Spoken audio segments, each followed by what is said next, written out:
Assalamualaikum warahmatullahi wabarakatuh. Saya akan menjelaskan sedikit dari materi nilai maksimum dan nilai minimum. Jadi apa sih nilai maksimum dan nilai minimum itu? Nilai maksimum dan minimum fungsi sejatinya adalah aplikasi atau penerapan dari konsep turunan. Nilai suatu fungsi dikatakan maksimum jika nilai dari fungsi tersebut paling besar, dan sebaliknya nilai suatu fungsi dikatakan minimum jika nilai suatu fungsi tersebut paling kecil pada sebuah selang atau interval tertutup. Nilai maksimum dan minimum dari suatu fungsi ini kita biasa disebut dengan nilai ekstrim. Jadi nilai ekstrim ada dua, ekstrim minimum dan ekstrim maksimum. Sementara tempat terjadinya nilai ekstrim adalah titik kritis. Jadi nilai ekstrim ini terjadi di titik kritis, atau bisa juga kita balik, titik kritis adalah tempat terjadinya nilai ekstrim. Titik kritis ini ada 3 jenis. Yang pertama ada ujung-ujung selang, yang kedua ada titik stasioner, dan yang ketiga adalah titik singular. Yang pertama, ujung-ujung selang ini biasanya kita temukan pada soal. Misalnya kita diberikan suatu fungsi, kemudian fungsi tersebut hanya didefinisikan pada selang tertentu. Misalkan pada hanya selang A sampai dengan B, maka titik A dan B-nya adalah titik kritis. Kemudian titik stasioner adalah X sama dengan C,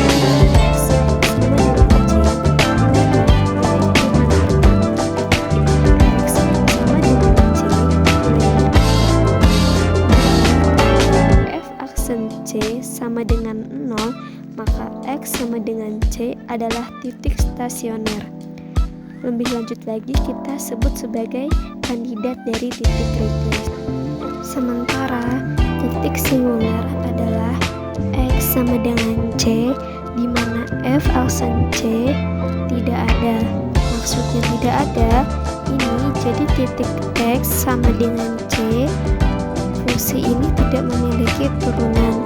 Biasanya kita menemukan titik singular ini pada fungsi-fungsi seperti fungsi irasional atau fungsi nilai mutlak. Untuk lebih jelasnya, di sini ada gambar yang pertama. Pada gambar yang pertama di sini ada endpoint atau ujung-ujung selang, yaitu A dan B.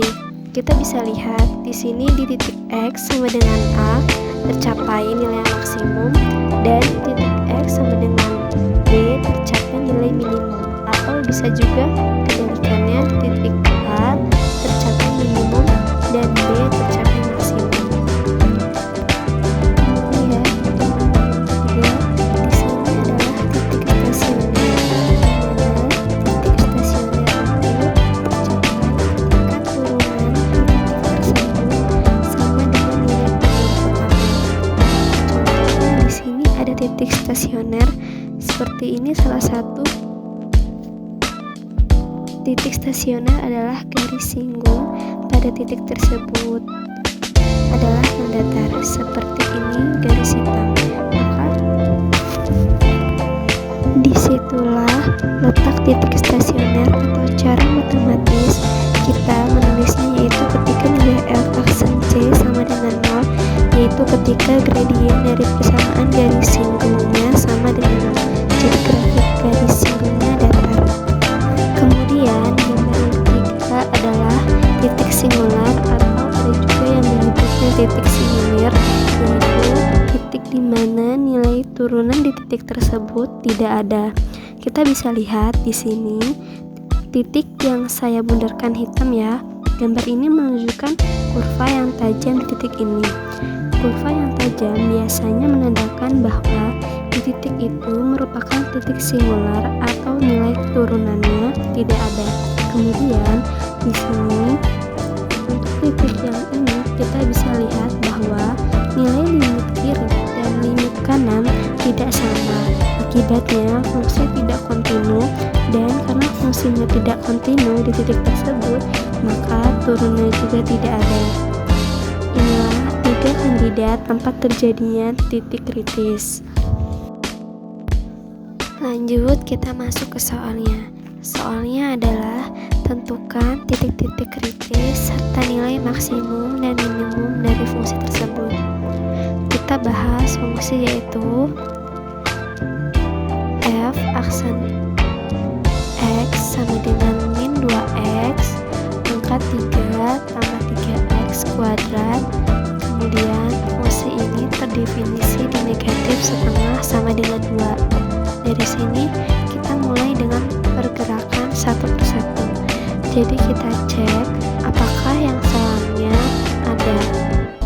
Nah, karena kita diberikan selang tutup negatif setengah sampai 2, ini artinya kita punya titik-titik di ujung selang, yaitu x sama dengan negatif setengah dan x sama dengan 2, dan ini adalah titik kritis.